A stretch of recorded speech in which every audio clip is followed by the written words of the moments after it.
going to speak with cultural historian Scott Sandage. I've asked him to research Jesse Wheat Uppercue's life after his acquittal.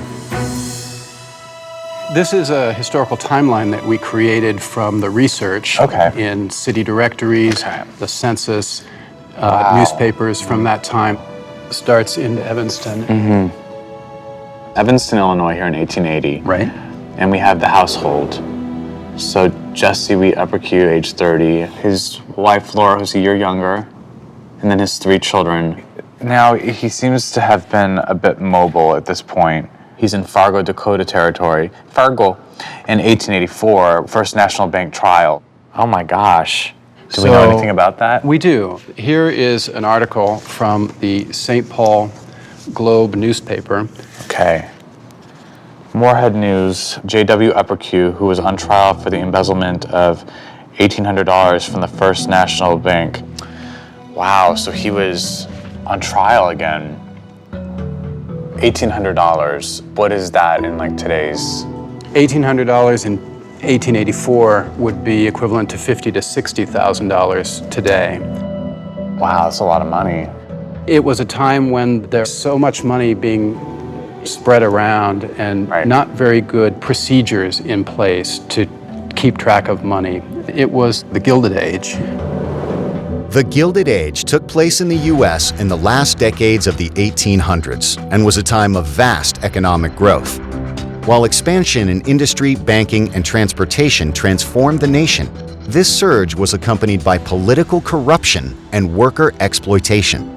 As money flowed mainly towards the wealthiest Americans, ambitious men like Jesse Wheat Uppercue also strove to make their own fortunes in this newly booming economy. The man was a collector for the bank and stated that he lost the money out of his pocket. Uppercue was found not guilty by the jury. The sympathy of most of the people of the community is with the gentleman just discharged.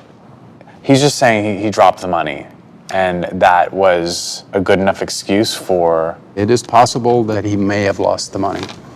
Yeah, it's possible. Okay. Okay? Yeah. 1886, May through August. He's in St. Louis, Missouri.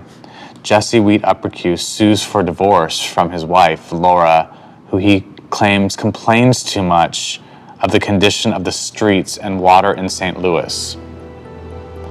So that family is just off.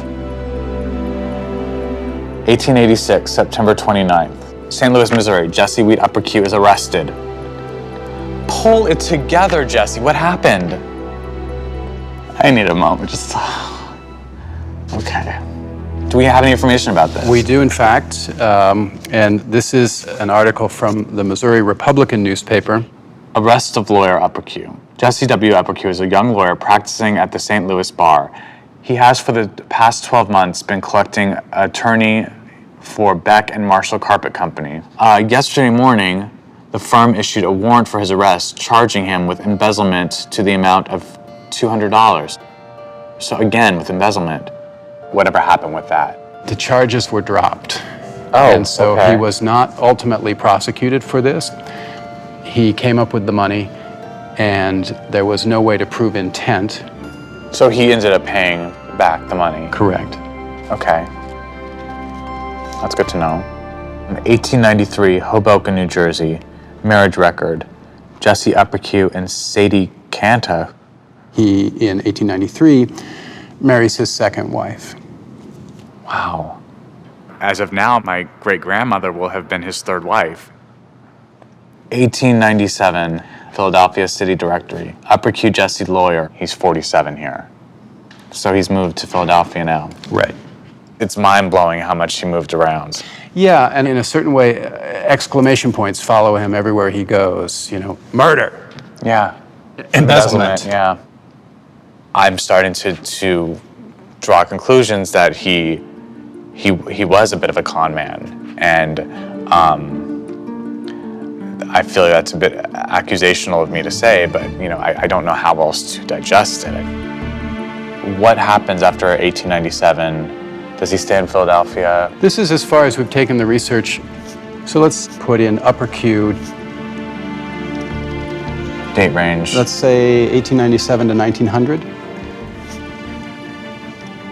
Okay, here's something. Gold seekers begin the journey. At 4:34 Tuesday afternoon, 65 men, comprising the Alaska Klondike Cooperative Expedition, left Broad Street Station, Philadelphia, for the Alaskan gold fields. My gosh. What is this year? What year is 1898. this? 1898. They sail in the chartered steamer from Tacoma to Fort Wrangell. At the head of the party is lawyer J.W. Uppercue of 504 Walnut Street, who was the promoter of this trip. He has found the ultimate sideline, which is gold mining. So, how would you even know Alaska is some place that you would go to find gold? That's a question you're going to have to ask in Alaska. Are you kidding me? Alaska? Oh my God. So I need to go to Alaska. Where specifically in Alaska? Wrangell, Alaska. I don't even know what that is. I have never even heard of that place. So while you're in Alaska, we'll continue the research here and try to follow Jesse out to the end of his life. And whatever we find, we'll send you. Oh, that's great. Thank you. Thank you. All these details are really filling in, for me, the character of the type of person my great-grandfather was. Being accused of murder and being arrested for embezzlement twice is a big deal. As of right now, I have very little faith in him. He's constantly surprised me with these turns in his life. I mean, I think I want for him to have roots and to have family. And now Alaska. I'm more of an indoor kid, so we'll see how I do.